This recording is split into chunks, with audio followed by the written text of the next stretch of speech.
That music that is playing is not what is it supposed to say? Not recorded by us. So we're gonna try this again. If anybody stuck around and tried to have faith in this, we're gonna try to record this and set it up one more time because it would not stay on. We don't know what was going on. So we're gonna try it again and see if it will make it. I cut off a lot of my stuff too. So that's the goal right now. Is just to make the moment so we can do it. And that's how much I love everybody. I cut off a whole lot of stuff. Working on this project is due like right now. So hopefully everybody is here. We are on. So let's get to it.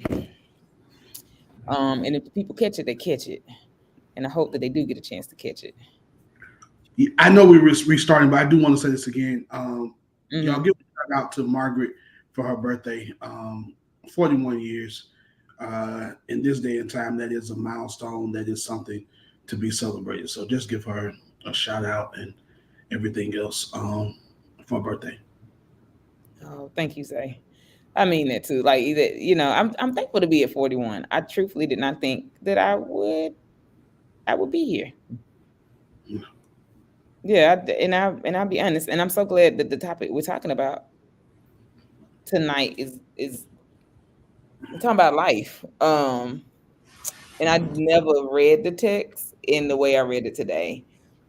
With I guess 41-year-old eyes. Well, I'm not going to lie to you. I was sitting when you text me this week and you said you picked the text. I was befuddled, and I'm sitting at home, watching TV, looking at and I normally have the TV going, and I'm on my phone, and the TV is background noise, and I'm on my phone looking at stuff on Facebook and everything else in social media, and somehow I got on social media, and I can't remember who it is. I honestly can't remember, and they said we read this text wrong, and Mm. they begin to quote the text. And in fact, it was Instagram. It's starting to come back to me.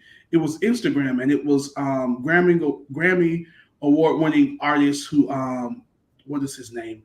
I see his face, but I can't think of his name now. He's a Grammy award winning writer and producer for gospel, and he said we quote this text wrong, and he began to quote our text for the day.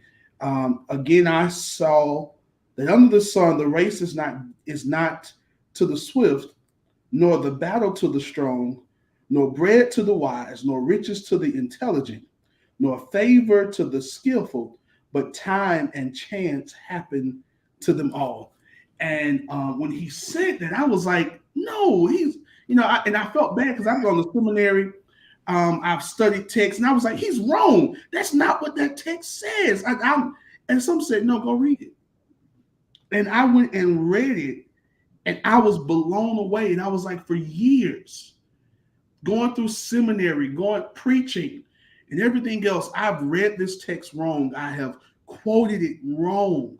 And then that's given to the swift, no to the, but they that endure to the. I'm sitting here thinking, I'm thinking, and I'm like, no. And we stopped at 11. But if you really read to the end of the chapter, my Lord, it really changes your perspective on timing. And see, and you're talking about life, and all I heard was, and it all goes together, but it's funny how many you can come from different perspectives and end up at the same spot. You saw life and how life happens, and I saw it as timing. Because one of my biggest arguments is that God, you promised me some things, and I'm almost 40, and I don't see it yet. Because my thing. I guess for me, because I want you to finish this statement. Timing and life, for me, go hand in hand. And that's what I said. That's what I just said. We come from different perspectives, but we end up at the same spot. And that's just funny because you saw it as life, and I only saw it as timing, which goes hand in hand with life. Life is about timing. It's about law. Life is about loss and timing, and how do you manage both? Because and that's a whole nother conversation. But it's about Mhm. life. Life is about timing and loss. And so, Margaret, honestly, I sit here because as I was getting ready to say, and then I'll shut up so that you can go. Um, is that I've been up here fighting with God for years because I'm sitting here going, you promised me some things and I've yet to see it. And then I see others who are younger than me who are getting there. And I'm like, God, why am I not there? And I've heard God answer me. And I don't want to, I want to be very clear. I've heard God answer me. I've heard spirit respond to me. I've heard the ancestors guide me. But it's one thing to hear this far off answer and still be living in the present of not seeing what has been promised. And so that's what got to me, Margaret. That's the part. And I don't even know why Oh you yeah, put that. that's what got to me too. I was like, oh, and yeah, let's go. I know you guys were behind. Thank you for those who stuck around. Please stay, like it, love it, share it, because Facebook wanted to act out tonight, and that's when I always know this is going to be amazing. So because we about to do it. So time and chance, like Zay said, he saw time. I literally saw life in the scope of time. Like, oh, and so Ecclesiastics is already that book where we want to find out the proclivities of life. That's what my daddy used to say. You find out the proclivities of life and Ecclesiastes. This was to the preacher. But you go through and it's just a lot of common sense in Ecclesiastes. Let me show where I'm from. And I actually like reading this book. I like to see it. I like how it talks about time. I like how it talks about folly. I like how it talks about what it looks like to die. Like it talks about aging. Like the writer literally talks about your hair going from color to white.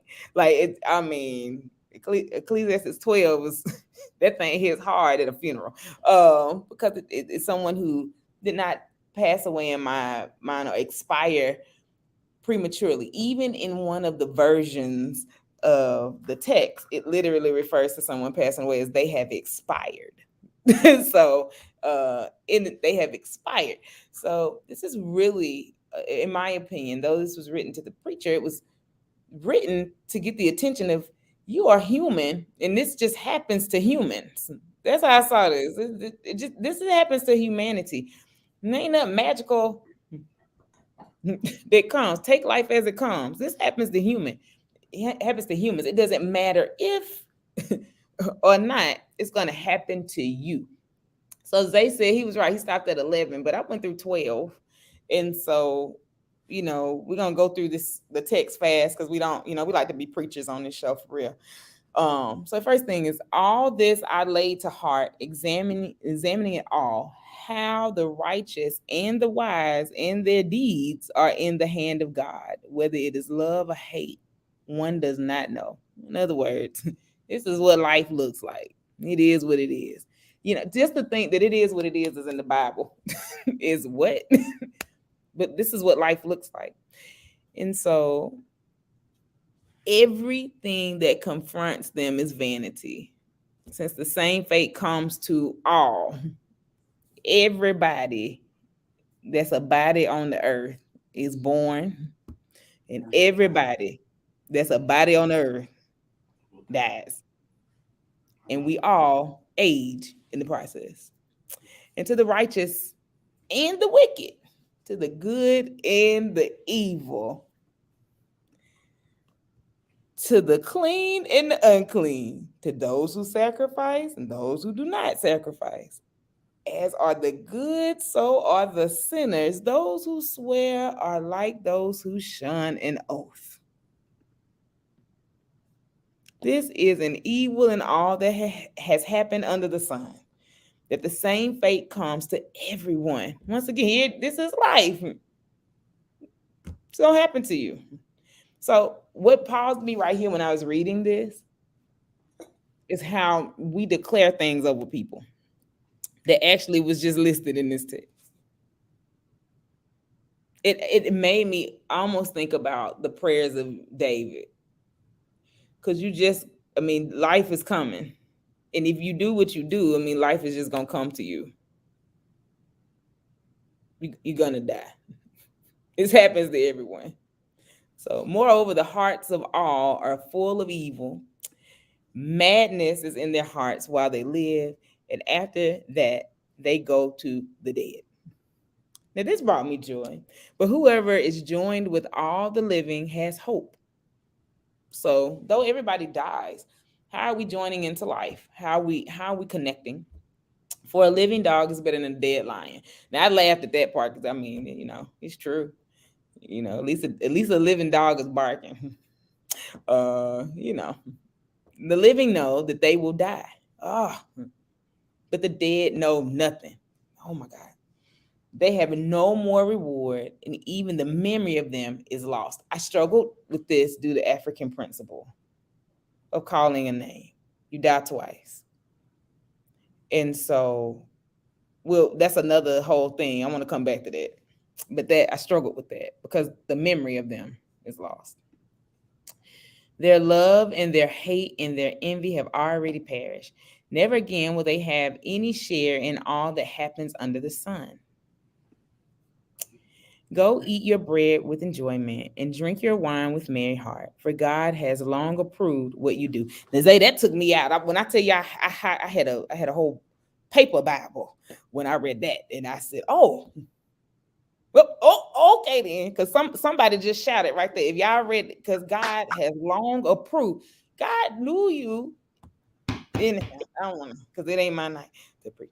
So let your garments always be white. I got an issue with that too, but that's just because seminary I went to. Do do not let oil be lacking on your head. Now, when I tell you I saw a prophet, an apostle use this in somebody's ceremony. But I'm so glad we reread this today. He just poured oil on the whole stage. If I was the person that was cleaning up the church that night, which I was not, would have been some words. So enjoy life with the wife whom you love, all the days of your vain life that are given you under the sun. I just really struggle. All the days of your vain life you're given under the sun, because that is your portion in life. And in your toil, at which you toil under the sun. Again, God has already approved this stuff. Whatever your hand finds to do, do with your might. For there is no work or thought or knowledge or wisdom in Sheol to which you are going. So a lot of people think Sheol is hell. It's saying you're gonna die. That's what they're saying. They can come back and let me know if I'm wrong. But if I remember correctly in class, that just means you're going to die. Can't work when you do. Sheol is the place of death.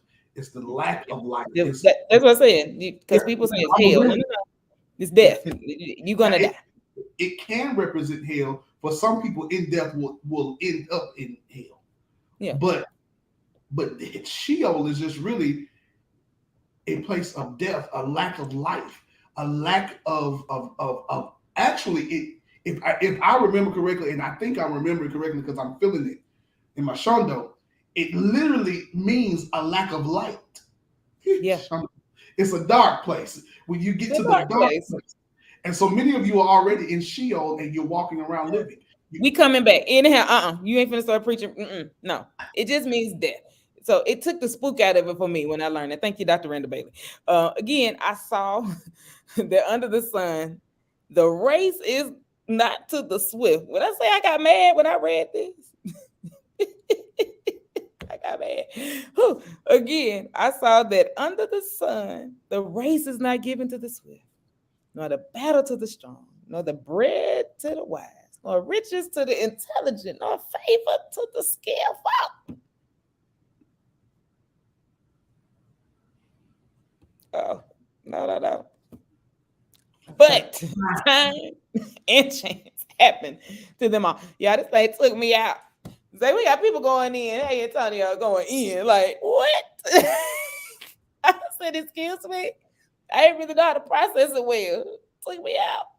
And Margaret, if we was in church, I wouldn't even preach. If we was in church and I was pastoring, I would not preach. I would just read this text, and I would do what Jesus does in that text when he first announces his ministry. I just close the book and go sit down because the text has preached itself that it don't really matter what we do, where we are, what's going on, time and chance.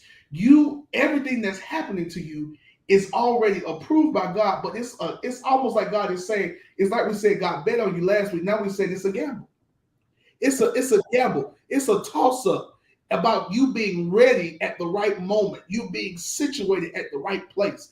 And no matter what you do, is everything is up for chance. But it's two things for sure. And when I lived in Savannah, all four used to say this to me in Savannah, and that used to kill me. It says there's one thing about it, two things for sure, son. And I had never heard that until I moved to Savannah and lived there for them almost decade. And they would say it's one thing about it, two things for sure. And this text tells us it's one thing about it, two things for sure. That one, you gonna live, and the other, you gonna die. Now, what happens in between is up to you, God, and chance. Now that's the sermon we done. We can go home because time and so you can't get mad when somebody else get blessed because it was just their time and it was their chance. Shundo, my God, it was just their time and it was their chance. But I had a jealous bug about 2 weeks ago. I promise. I was mad. I was mad at my friend for doing well. And that's not me. Like, I'm not a jealous person. I was like, what's going on with me? So that thing hit me hard. And I was like, no. Then I had to sit with myself and I said, well, I'm not really jealous. I'm really happy for my friend. I had to check that because it's just her time, right? And her chance. In her chance. Listen. And I had to come back today and say, in her chance. Listen, in her chance. Okay. Let's your chance is coming. We done. But your some chance people who need to watch this. Your chance is coming. It's coming because that is like, listen, the beginning. You know, this is what I learned from Dr. Riggins Earl, the ethicist. And he invited everybody to read the intro in the title of the chapter of the text that you happen to be reading. And I said, oh, like, truth, until I got to seminary, I had never read the intro to anybody's Bible. I just went straight to Genesis because I thought that's what was important. But no, the intro to your Bible that you have, that version at your house that you have, unless you know how to read unless you know how to read an original translation, it tells you how to read the Bible. Like, tells you how to use that particular Bible. Then some of them may give you a little history of the particular Bible that you're reading. Then some of them will give you history in front of the book of the Bible of those 66 that you're reading. Then on top of that, it will title the chapter, like a chapter book. And so I had to, after I read this, go back and say, well, in the New Revised Standard Version, what is the title of this chapter? And it says, take life as it comes. Time and chance. Like, listen, we try to go out and make things happen. And believe you me, people do. Like, I know people that hustle and make it go. That's what they do. But sometimes, matter of fact, according to the text, all of the time, after I laid to heart and examined it all, whether you good or bad, time and chance is going to get you to where you need to be. One thing's for sure, two things for certain. You're going to live and you're going to die. Like, that's what this is saying, because take life as it comes. There are a lot of people who are stressing, a lot of people who are trying to predict the next move, a lot of people who are trying to literally sit and plan out calamity. Like, they stacking. That's what they making sure that it's happening. But at the end of the day, after reading this and seeing this and reading verse 11 again, and again I saw that under the sun, and again I saw that if you live in the earth where the sun comes up and it sets, then the race isn't given to the swift. Doesn't matter how fast you moving, time and chance. Just keep coming to it. No, as the battle, give it to the strong. I know some really strong people who've lost battles because they didn't understand leverage. They absolutely understood that they could lift 300 pounds, but they absolutely didn't understand if I just have a levy, then all I need to do is lean back. And I can lift that 300 pounds way before you can think about lifting it. No. Oh, okay. Nor bread to the wise. I'm watching hustlers do what they need to do. You are not really doing the lifting. Chance. Time and chance. Is doing the lifting if you have a levy. Chance. I'm gonna take a chance. Chance is doing the lifting because if you have a levy, all you're doing is applying weight and pressure at the right moment. At the right moment. And it will and everything else will cause the weight to be lifted and or moved. So I'm taking a chance. I'm bread to the wise. I've seen a lot of unwise people eat bread. I've seen a lot of unwise people. They don't have no wisdom. They still gonna find a way to eat because not to really hustle. Like it's just a chance. I'm gonna take a chance on it. Take a chance. Nor riches to the intelligent. I went and bought bread today. Nor riches to the intelligent. Again, that's why I mentioned the pastor at the beginning. Like, listen, he said, if you want a new car and your old car is working fine, and then it got me because I went and bought a Jeep, and I said, ooh, then you should budget for this new car versus laying it on the altar and slobbing and snotting for it. Because I mean, it just really takes the green money that you earn at your job or how you hustle for it, however you may get your money. Because no riches to the intelligent. We see a lot of people that are not intelligent and got plenty of money. I ain't gonna name one of them though, because I want to not go to Facebook jail. He got plenty of his daddy money. Ain't gonna pass it on to his kids. Plenty of nor favor to the skillful. Nor favor to the skill. Like there are plenty of people with skill that may not have favor. So it makes me think of TD a long time ago. He said favor ain't fair. I mean, but this actually is telling me that might be wrong. And I've been saying, you know me. You know for the last 15, 20 years, I have been saying that favor is very fair because the Bible says that God reigns on the just and the unjust. The Bible also says that what God does for one, God is no respecter of person. God will do for everybody else. And then I got here, it was Kevin Bond. It was Grammy Award-winning artist, producer, writer Kevin Bond who got me here today.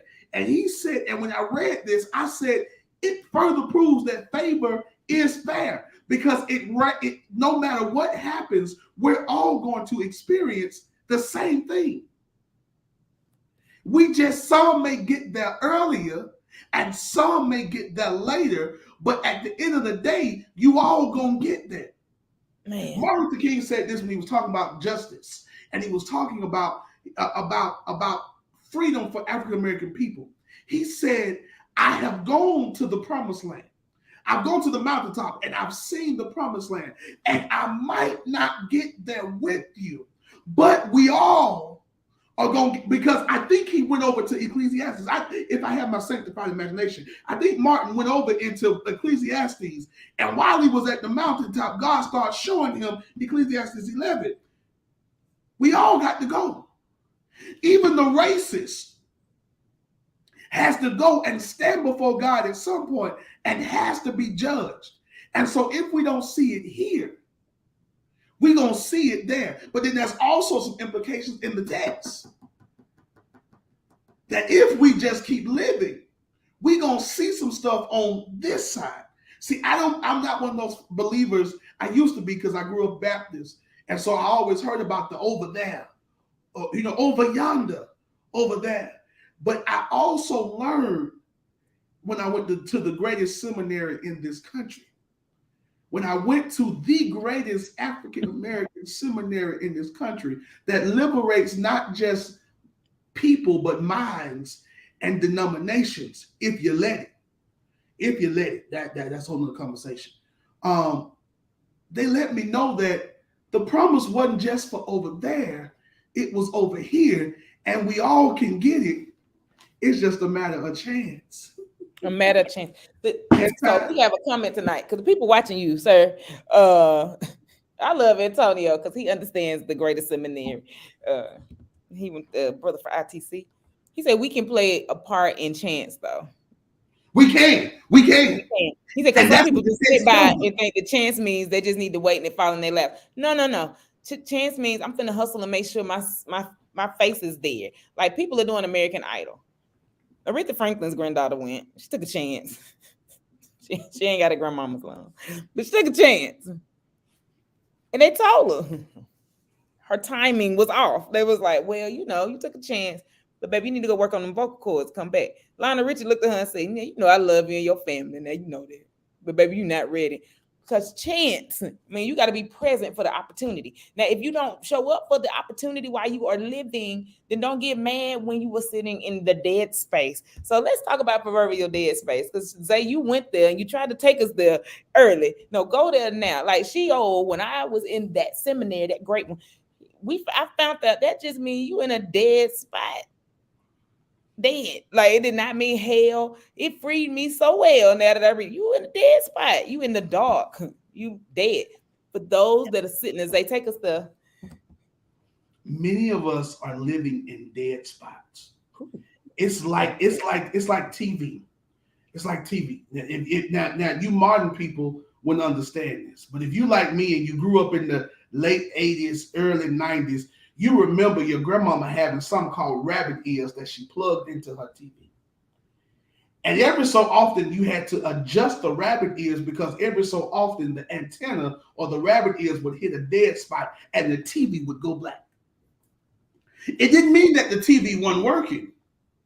It didn't even mean that the TV couldn't get a signal. It just meant that the antennas needed to be readjusted. Some of us are in a space where the antennas in our lives need to be readjusted so we can hear what God is saying to us. And when you really got technical, and if you got some people who had a little money, they didn't just have the regular rabbit ears that that was shaped like they had something that had a UHF and a VHF ticker on it, and you had to and the VHF so that you'll understand the signal, so that you can align them just right, so that you can get it, so that the TV would come in clear. See, my great grandmama, my big mama, used to watch something called Santa Barbara, and every so often she watched Santa Barbara. It was an old soap opera. Some of you, all my children, Santa Barbara, and you have to adjust it. Just a little bit so that she could watch her TV show. And when we was watching it, if it went black, she'd say something a little silly, and we had to get up and we have to move the antenna, and she'd tell you when it was just right. That is. Stop, baby, stop right there, because I can see my picture. Some of us are waiting for us to, God is waiting for us to adjust it so God can see the picture, and we can see the picture, and we can hear what God is saying. It's just a dead spot. It's Sheol. Ain't nothing happening. Nothing. But this is the thing, you can come out of Sheol. How do we know? Because Jesus is the example of us coming out of Sheol. Jesus dies and goes into a dead space, but Jesus is resurrected. If Jesus is the symbol for which we are to, or the marker for which we are to replicate, then there are going to be times where we are in dead spaces. But even Jesus knew that his dead space was temporary because he didn't even have his own tomb. He borrowed one from Joseph of Arimathea. He borrowed one. That's the man whose tomb is Joseph of Arimathea. He will let you know it wasn't my daddy's tomb, because my daddy's tomb would make it permanent. Because that's some history, that's some Jewish tradition that if he had used his daddy's tomb, he would have had to stay there for tradition-wise. But because he borrowed somebody else's tomb, he had to come out. Because there is a place where light must, and so when the light shines, Sheol can no longer exist. So, and I know we're kind of rambling and going back and forth, but if you follow the spirit of what we're saying, I think it'll bless you. I read something one day. I remember being at Savannah State. I went to the Savannah State. I went to the Savannah State. I went to the Savannah State. I didn't just go. Because I don't have to fool with that. Let's just go. I didn't just go to the Savannah State. I actually graduated from the Savannah State, and God started dealing with me from the Savannah State. Because you can get anywhere from there. And when I was walking across the campus one day, and I will never forget this day, I was walking across the campus, and God started dealing with me about ministry. And I didn't want to do it because my daddy was doing it. I knew at 6 I was called to preach. But I was 18, 19, 20 at Savannah State, and I didn't want to do it because my daddy had already said yes. And people already compared me to him just because I was his son. I didn't want to preach because I knew they would really compare me to him. And I was walking across the campus, and one of the professors in the political science building, because political science was my major, put out a bunch of books and said, if you grab the books, they're yours. If you grab the books, they're yours. That's a whole nother sermon. God is waiting for some of y'all to just grab some stuff because it's already set up for you. It's yours if you just grab it. And so I grabbed it. It was time and chance. I'm telling y'all, it all makes sense. And so I grabbed this book and I grabbed the Bible. Y'all know I'm churchy. So I grabbed the Bible. It was out there. It was free. I already had Bibles, but I grabbed this Bible and it had the apocryphal books in it. It had the books that the Baptist church told me were not godly. I hadn't gone to seminary yet. And so when I opened the books, I just happened to start reading this text where it said, lift up your heads, O ye gates, and be ye lifted up, ye everlasting doors. And I was reading it. Well, in the apocryphal books, this text was being read or being written, and it was actually death and hell having a conversation. And hell was saying to death, lift up your heads, O ye gates. Lift up your heads, and be ye lifted up, ye everlasting doors. And death was saying, why? And the other one was saying, because the King of glory shall come in. And then the other one said, who is the King of glory? And the other one said, the Lord strong and mighty. Now you see that in your Bible in another text, and you shout about it. But when you really realize that hell and death are having a conversation about Jesus, Jesus is really showing them that when the light shows up, death and hell lose all power.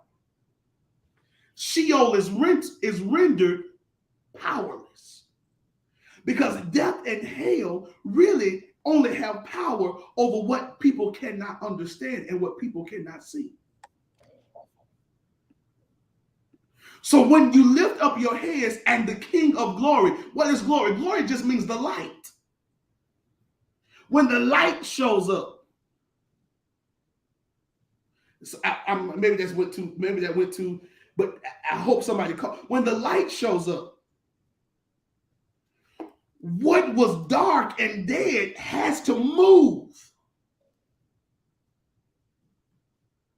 Okay, let me help the church folk. Genesis 1. Jesus sits. God. I'm sorry, I'm being real Baptist now because I'm coming. You making them out of sync. Yeah, making them out of sync. 3 and 1, 7 and 1. No. But God, in Genesis 1, God hovers over the void, the darkness. God hovers, and then God says, let there be. And one of the first things that God creates is light. Light signifies that death and emptiness is no longer. Am I making sense? Are y'all with me? Mm-hmm. Oh, yeah. So when we talk about Sheol, we're talking about this place that is absent of light. Psalm 23 says, and he leads me into the valley of the shadow of death. It ain't even really death. It's just a dark place that looks deadly. Now, in essence, in truth, in realness, the valley of the shadow of death is a real place that was absent of light and was a narrow pathway on a high mountain that people had to walk through. And if they didn't pay attention, they would fall over and die because it was dark, it was high. But when the light showed up, you could see. And so many of us are stumbling and falling in places and in Sheol because we just don't have enough light to see. When the light, Jesus, the light, the Holy Ghost, the light, God, the light yourself, for ye are the light of the world. When it shows up, it makes all that other stuff pass away.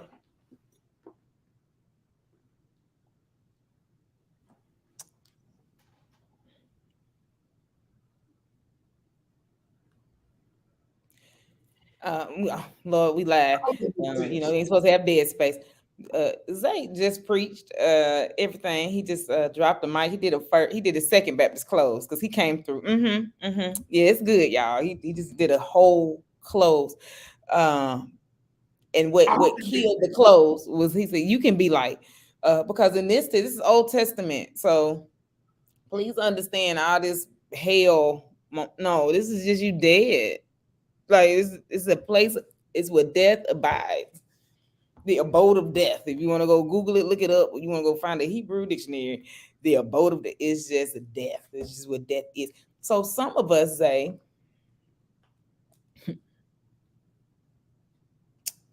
I'm gonna go back to 10. Let me just put it out there. I'll give you your opportunity to give your third Baptist close. Whatever your hand finds to do with your might. For there is no work or thought or knowledge or wisdom of a dead place to which you are going. If you stop. So when you are in light, yeah, come back. When you are in light, what you put your hands on, because again, we're talking about time and chance.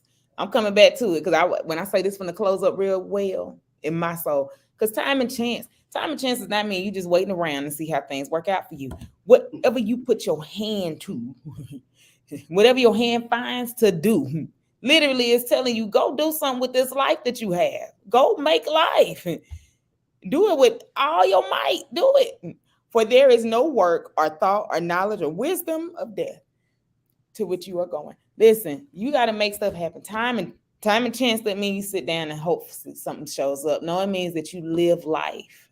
You become a light in life and you show up to life, because when you can live life, I'm going to come back because I know I didn't see that in the text, but I got to come back because when you're under the sun and then you are being light in the sun, then maybe your name won't be forgotten if you decide to take a chance on life. Time and chance requires you to go out and make life happen. I can't sit in jealousy of my friend because it was just timing and the chance she showed up to. What's my time and chance I get to show up to? Well, April 2nd, I get to go present in Seattle for one of the largest trauma associations in the world. Time and chance. Just because I sit there in time and chance and I heard somebody say, why don't you put out your work and see if they take it? They did. Time and chance. Time and chance is whatever your hand finds to do. What are your hands finding to do? What are you doing with time and chance? What's happening with time and chance? What's happening? Because if you already sitting in a dead place, then ain't nothing happening with time and chance, because it clearly says that if you in a dead place, then people are not remembering you. But how are you leaving your mark? Because that's why I struggled with the text when I read it today, because I was like, that doesn't make sense. But you died twice. I believe in that. Your body may die and your body expires. In this book of the Bible, it talks about the expiration of the body, but the works remain. What you have left, what you do, how you move, that is a part of life. It doesn't matter. So therefore, we can understand why blessings fall on the just and the unjust. The psalmist wasn't saying it wrong, because guess what? Timing and chance, they just showed up to life. This is just what life looks like. Calamity too falls on the just and the unjust, because that's just life. When it rains outside, then guess what? The just and the unjust both get wet. Nobody skips out on the water. Like, just show up to life. What are you doing with the works of your hands? Just show up to life. Just show up. You can show up loving. You can show up with hate. You can show up with envy. But guess what? How life is moving and how the globe is spinning, it's going to affect every ladder that's outside, that's inside the earth, because that's just life. But how you can manage your chance? Just go to a dead place and sit there and wait on something to happen. So some people don't know this. I'm gonna put it out there. A few months last year, was it 2020, 2019, somewhere around there. I'm a teacher. Everybody who knows me knows I'm a teacher. That's what I do. That is my career. That's my trade. That's my career. I was working at one school. I quit. I went to doing something else because I wanted to leave teaching. Ended up back at teaching. And when I ended back up in teaching, this job decided to lay off. And that's a whole other story. We'll talk about that later. And it laid off after I had fought for the job, got the job. Somebody had helped me get the job. And it was great. It was a great story on how I got the job. But then they decided to lay off at the school because I work at charter schools. And it laid off. And I had to find another job. And so I ended up going to the school that I'm at now. And I started in the middle of the year. And not only did I start in the middle of the year, but I started in the middle of the work week. But on the 15th, shundo, when everybody else got paid a full paycheck, because I had started, although I didn't work a full month and I didn't work a full 2 weeks, but because time and chance met up at the time I was supposed to show up, I got a full paycheck. Now, that's just a little small story about how time and chance can happen. Let's take it and take the example and let's expand it like I would do in my class. Well, so it is in the greater scheme of things, is that sometimes when you just show up, you still reap the blessing that others who have put in the more time and effort have reaped it. And just as so, it is that sometimes you don't get to reap, while others will come up and overtake you and reap when you have been sowing for a long time. It don't mean you won't ever reap. It just means that the time and the chance have not quite met for yours to show up. It was when I first started teaching, a woman got mad at me. She got livid with me because she found out how much I was, because back in the day when I first started teaching, almost 15, 16 years ago, you could go and Google or go and look on the website to see what each teacher was making.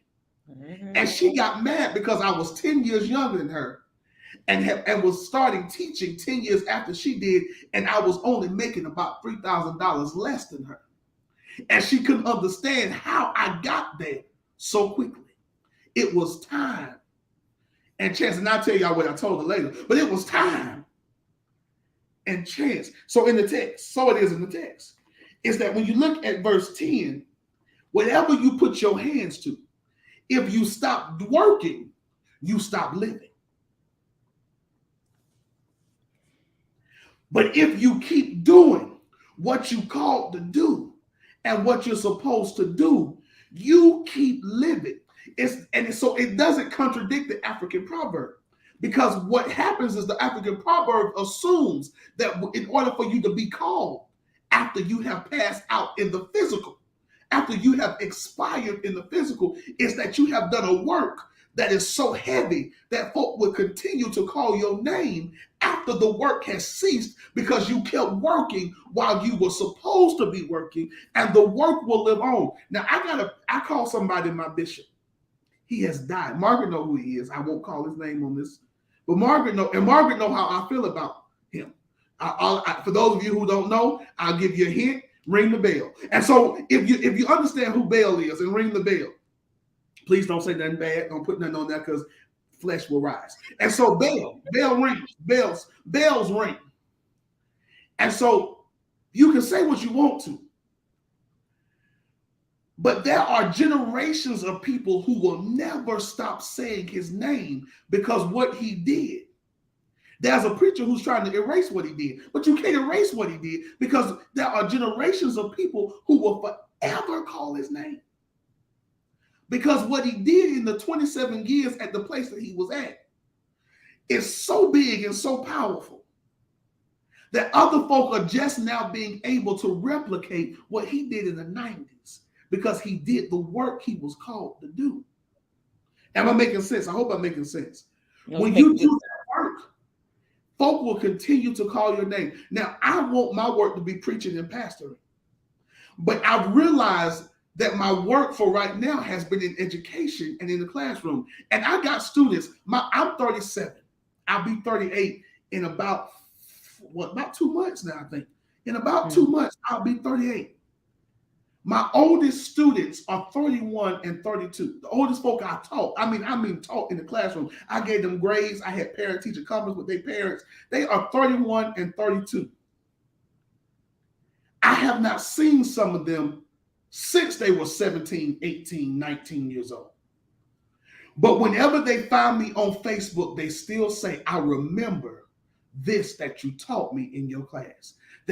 Some of them see, Margaret has been with me and has seen some of them run up to me in a grocery store. I did not see them, and they run up to me and grab me and say, Mr. Coombs, how you doing? I miss you. Because that is the work that I have put even when I didn't want to. That is the work so what is it that you're called to do now? Margaret is a therapist. Now, Margaret says she ain't no preacher. And y'all, if you know me, you know I don't give props to people hard easily when it comes to preaching. Either you got it or you don't. When Margaret's legs start shaking, Margaret about to wreck. And I'm gonna leave it like that because it gets a little much. But when she starts shaking that leg, Margaret starts shaking and she starts doing she's about to go crazy. And she's about to wreck, and she goes into a different realm. Margaret can preach. But Margaret's strongest thing is not the preacher. As great of a preacher as she is, it's social work. It's therapy. It's Margaret's ability to make the Bible read like the DS5. Did I say it right? DS5? Is that right? DSM. Put the M on there. DSM, the fifth version. It's the fifth version. Now we're on the fifth version, right? That's what the DSM number 5. She makes the Bible read like the DSM number 5 because that's her strong suit. And that's what she puts her hand to. And the reason we're able to do L.I.F.T moments on the men is because of the work that Margaret has done in therapy. Am I making sense with y'all? That's the work. And so Margaret's doors are opening. And I'm not going to go into my prophetic mode because I hear it. But I'm not going to do it tonight. It's because of her it's because of her therapeutic work. Margaret's therapeutic work is prophetic. And for Margaret, it overlaps the theological work that she does. But what she puts her hand to is the therapy. For me, theology and education overlap. What I put my hand to for right now, hopefully it will end soon, is education. But after they get through, those kids who know me have met God, they met a little bit of the hood, and they've learned something. What are you supposed to put your hand to? So I'm trying to cover it all without going too much. Whatever you put your hand to, when you work, you live. And when you do the work that you're called to, people will remember the work. And even after you're gone, the work will continue to live on. Likewise, if you don't do nothing, and all you did was raise hell,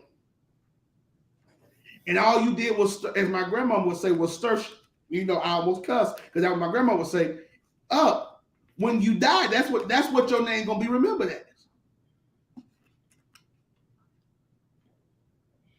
So you got to choose, and that's a form of Sheol too, for them to only remember. And see, it's funny that the word is Sheol. that's the text. That you saying right there the text. For there is no work or thought or knowledge or wisdom in Sheol. Like everything you're doing right now, let it be seen and do it with might.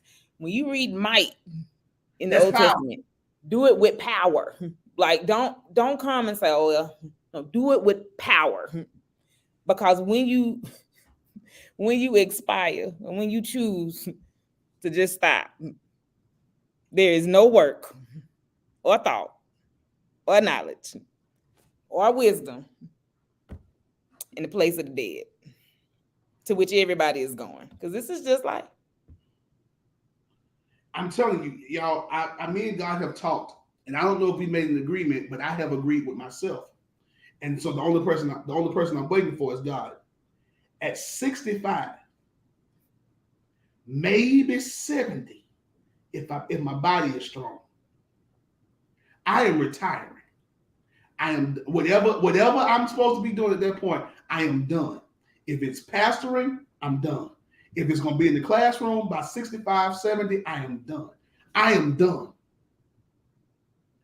I'm praying to God that whatever I do between when I started this work and when I hit 65 and 70, it is enough for God. Because I don't want to be that old person in the pulpit or in the classroom that has lost touch. And everything I've worked for is now falling apart because I didn't know when to let go. And so I have made this promise to myself that at 65, between 65 and 70, I am done. Whatever it is. And my prayer is that God, if you're going to let me pastor, and you're going to do it, because that means I got a good 27. If I start now, I got about a good 27, 28 years left. If you wait to 40, I got 25. Because at 65 to 70, I'm done. Because I don't want my work to be tainted because I can no longer put my hand to it the way I should. Because time and chance will happen to us all. And I don't want chance to come get me while I'm sitting in the pulpit. Because you done ran out of time. You ain't used the time.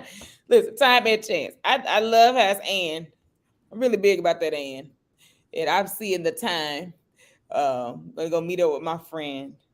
So y'all see Margaret rushing this time. Normally it's me. I'm rushing because I really just got happy when you said time and chance, because I don't want chance to come and I done ran out of time, because it takes time and chance. I don't really want to just sit in the chance, because Antonio done helped us preach on this chat tonight, because some people think the chance is all you need, but time and chance.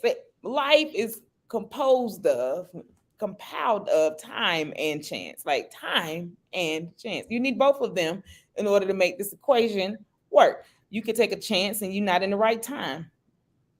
Or you can sit in time and not take a chance.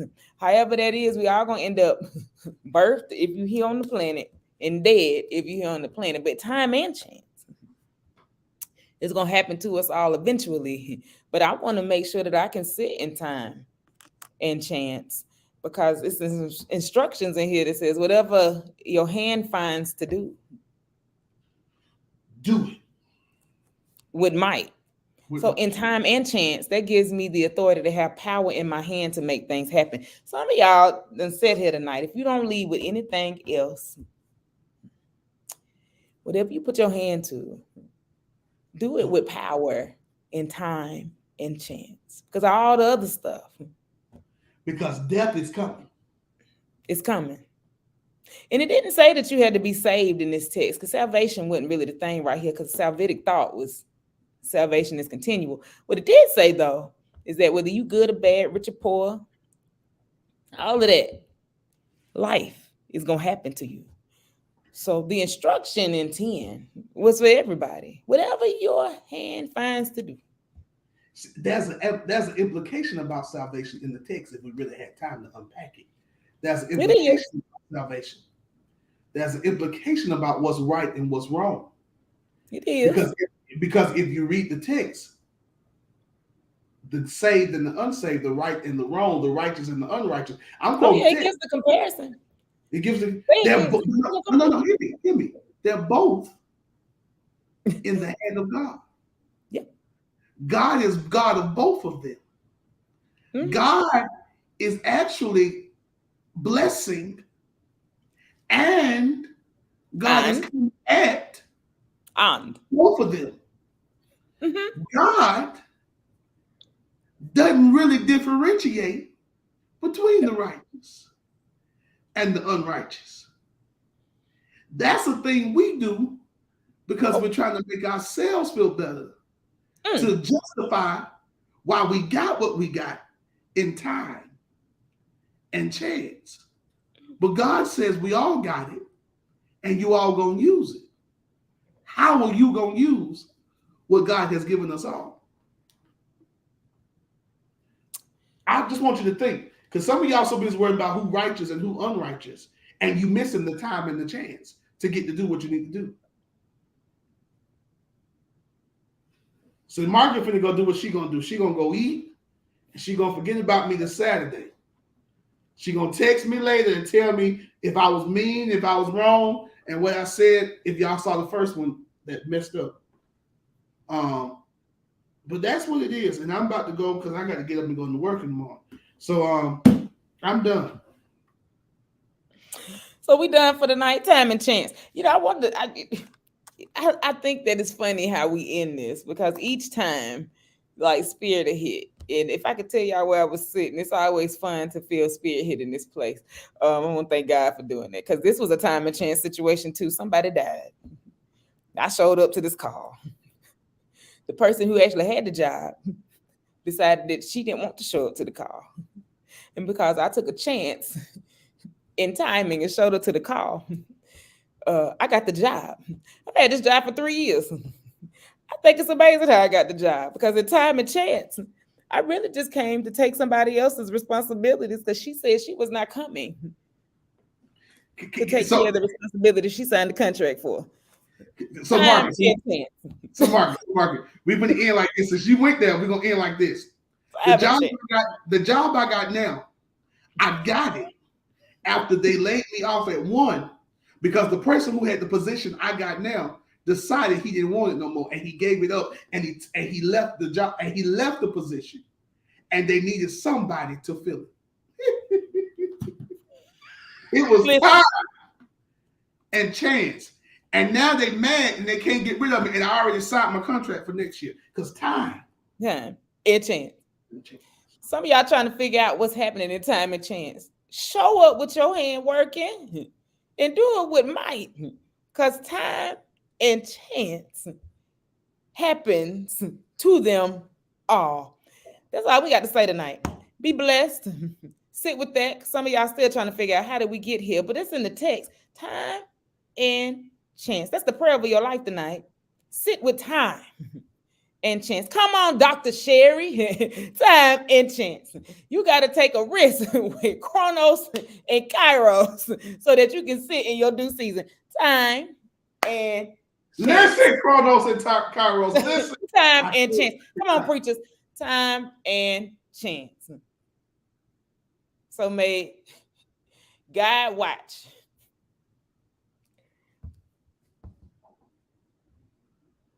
Between you and I, let me make it 21st century, while we are absent one from another as we live our life in time and chance.